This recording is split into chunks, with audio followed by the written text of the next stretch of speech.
What's good, everybody? It's your boy Bryce and Al Banger with the Real Squad. We are here with a quick review for Alien Romulus.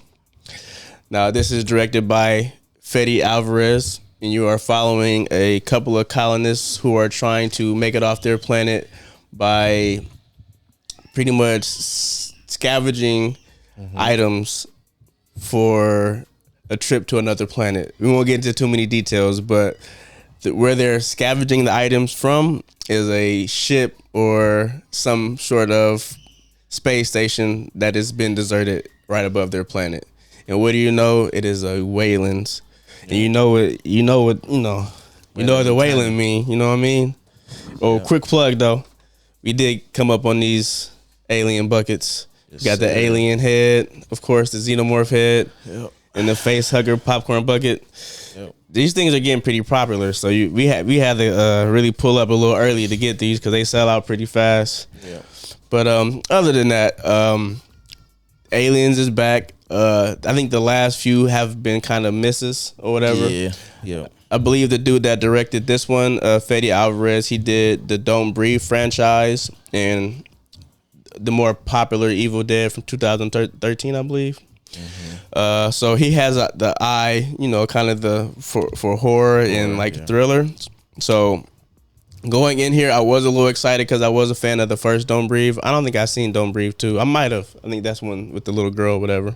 Yeah. But I was excited because I love Alien Predator movies. I'm gonna be first in line every single time. Facts. Just to get straight to the punch, how do we like it? Was it lackluster? Did it have the intensity? Was it fingernail biting? You know what I mean? Edge of your seat type of feel? I'm going to go ahead and say yes. I was very pleased with this movie. I would say more or less the first third of the movie. I might have had a little bit of issues towards the end. But other than that, I had a really good time with this. I was very surprised. He does a really good thing with his sound design and his atmosphere. It was pretty good. He was able to capture some shit that I haven't seen since the first two Aliens. And I had just recently watched Alien 2 or Aliens, and I got that same vibe. What you think? Same. I enjoyed myself. I think a lot of the times with it's an old franchise, but when you try to bring into a new story to the old franchise, you have to reintroduce characters and you have to build some type of feeling so the audience can feel something for them. Exactly. And I feel like you said, in the first part of the movie, it was a lot of that. And, that always, for me, it didn't really, I didn't really enjoy that part too much. I get it. It's, it's character building. So we have to care about the characters. Yeah. So, it kind of dragged on for a bit. And then, but once they got into it for sure. Yeah, I agree with you. I do like what they do when make you have attachments to the characters, but I feel like they could have did a better job because after watching Aliens, majority of those characters were interesting, if not all of them. They were all interesting. It wasn't just playing caricatures or whatever, because you got your one dude who's always mad or whatever in this one, and you got it's kind of cliches, you know what I'm saying? There's only really 2 or 3 really good characters in here. A standout would be Andy. What is his real name? David Johnson. Won't spoil anything about him, but he does a fantastic job in here. I think he pretty much steals the show, and you're pretty much following his character and another character named Rain. Mm-hmm. They're pretty much the mains, but it is a crew, you know what I'm saying? But like Al said, they build them up in the beginning so you can have some type of attachments to them. So when things start happening, you feel it. And they did. I guess he did what he was supposed to do with introducing them or whatnot. I can't hate too bad, but I do get it because it could have been done better. You got to establish motive, so we have to understand why they're doing what they're doing and why they just don't turn around immediately once the danger's up. You know what I mean? So they establish motive in the beginning and show why she's so Rain, right? Why Rain is so eager, and the rest of them are so eager to get off the world, the planet, and try to get to a different spot. Yeah, no, I agree. I think he did a great job with pacing because, like I said, it didn't drag on too long, and I think he knew what everybody came there for, and that was for the xenomorphs and the face huggers. Facts. And dealing with those aliens, the face huggers were absolutely horrifying in here. Facts. Don't get me wrong, the xenomorph was on hit too. They used a lot of practical effects. So they had, I think they had like a couple of actual real xenomorphs they made for the movie, or maybe it was just one. But I seen like it was like a page that was talking about the effects or whatever, and they built the actual xenomorph. So I was happy to see that, and you can easily tell. Comparing this to Alien Covenant, I think that was the last one, night and day with the creatures, dude. It was crazy. I'm like, damn, man, like, when you're dealing with creatures like that, it's always better to go practical and maybe throw a little bit of CGI in there just to enhance it just a little bit. It works so well.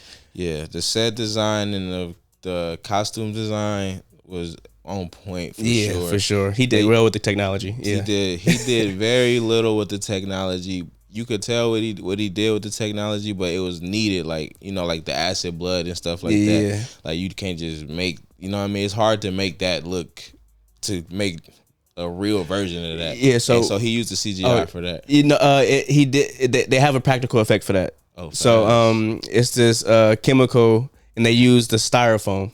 So a lot of stuff, a lot of the part of the ship was made out of styrofoam. So when the acid did drop on it, it does that effect, the acid effect from the movie. Exactly. Yeah. So I didn't know it's that. a lot. Everything looked really good. You know what I'm saying? Even the aesthetic of the ships and stuff like that. He did a great job. Like the cinematography and, like I said, all the designs was on point. And I was more worried about if I was gonna be scared or if I was gonna be worried about the characters, and I was like, oh, I'm genuinely terrified. And I think he put more emphasis on the face huggers, and it was a little bit more explanation, which I liked, about how they get down and how they move and which triggers them. I appreciated that because I don't think I heard that before. I didn't know. Yeah. So that makes a lot of sense.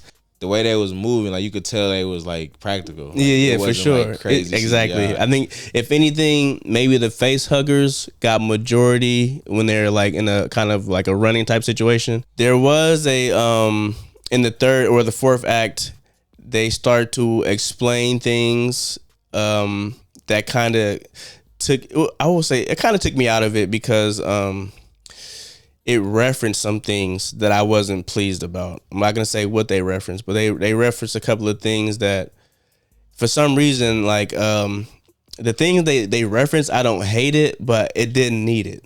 I feel like the movie could have did well without that. It didn't need to add that little extra little tidbit in there. And even with I'll say like the final battle or whatever, I felt like if it would have ended maybe like 5 or 10 minutes earlier, or, you know, would have ended with like a certain type of cliffhanger, it might have been better. You know what I mean? For me. Overall, though, like, I enjoyed myself. I wasn't like floored or nothing like that, but I definitely went in there, enjoyed myself, had a good time. You know, I enjoyed all the memorabilia, collectibles. Yeah, the promotion for this was crazy. They did a lot of good promotion, and it got you excited. I'm keeping 100. I was pretty giddy like the beginning. I'm like, oh shit. I'm like, okay, they going crazy. Oh yeah. So I was pretty excited at the beginning. It was just that ending had me really kind of scratching my chin. Like, I don't know if this is working as well as I thought it was gonna work. But overall, like I said, I enjoyed myself. You want to go give it a rating? Yeah, I give it a real dope movie. I give it a 7.5. I thought about it on the way over here. Yeah, like it touched a lot of the bases I was trying to see. I wish it would have been a little bit more fan servicey because, you know, like I said, it's an old franchise. We already know what we coming to see. Some things I didn't really like was it was a lot of jump scares, which isn't bad if you can do it right. But I just feel like some of them was just for the sake of having it, like, you know what I mean, just so it could be kind of scary. But other than that, I enjoyed myself. Okay.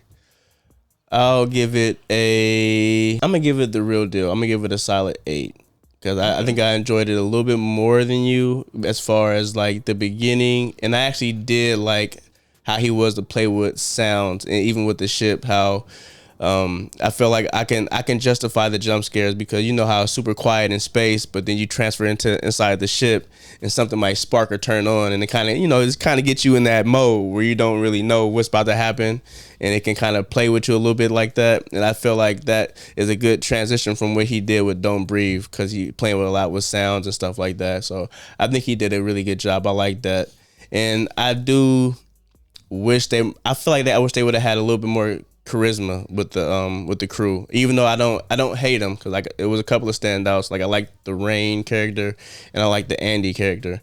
I definitely recommend it. I think it's gonna do well. I think word of mouth is gonna put this movie up there. The last couple of movies we've seen have been pretty good. Following Deadpool, I mean, I think Deadpool is still gonna be doing numbers, but this is gonna be something else to go see alongside of it. That's a fact. I wasn't expecting it to be as good as it was because of all the misses we've been getting from this franchise. Even like with Predator 2, you know what I'm saying? Like after a while, you see so many bad ones, you kind of have like a low expectation. That's probably why it hit harder for me, because my expectation was a little low, but I was still excited to see it because of headlines. It's been good, and I'm gonna go ahead and agree it's good. I appreciated it a lot. They didn't really expand on anything, and I'm kind of like a lore head. Like I like to dive deep into this, you know what I mean? Yeah. So they really, but like I said, it's between. Well, I think it's between the first and the second one. So this is in between those two. Yeah, I think it's so. Right after the first one. We'll probably talk about it on the live show tonight if we decide to get into it. But we appreciate y'all for coming through. Try to keep it quick and brief, but we kind of got a little bit deep with it, but it's all good. Appreciate you guys for coming through. Make sure you hit that like and subscribe button so you can stay up to date when we drop, and we will see you guys tonight for the live. Appreciate it. Peace.